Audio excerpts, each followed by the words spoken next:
Characteristics নয়। ওনাকে আল্লাহ তাআলা নলেজও দিয়েছেন, আবার দিনদারিও দিয়েছেন।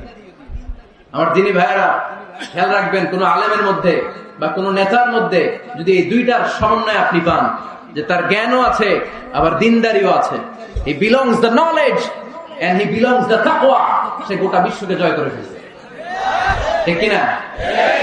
যার মধ্যে জ্ঞান আছে, যার মধ্যে তাকওয়া আছে, তারা কেউ থামায় রাখতে পারে?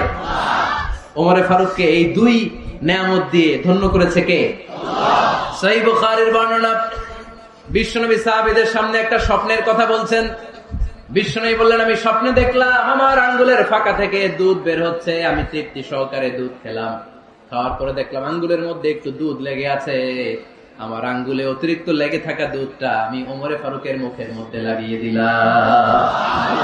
সাহাবারা বললেন, ইয়া রাসূলুল্লাহ, ইয়া হাবিবাল্লাহ, মাযা আওয়ালতা বিহি, এই স্বপ্নের আপনি কি ব্যাখ্যা করলেন, আমরা তো বুঝলাম না। বিশ্বনবী বললেন, আওয়ালতু বিহি আল ইলম, আমি এই দুধ দিয়ে জ্ঞানের ব্যাখ্যা করেছি, কারণ ওমরকে আল্লাহ যেই জ্ঞান দিয়েছে গোটা বিশ্বের কাউকে এত জ্ঞান দেয় না। এজন্য স্বপ্নে যদি কেউ দেখেন যে আপনি দুধ খাচ্ছেন, তার মানে আল্লাহ তাআলা আপনার জ্ঞান বাড়ায় দিবেন।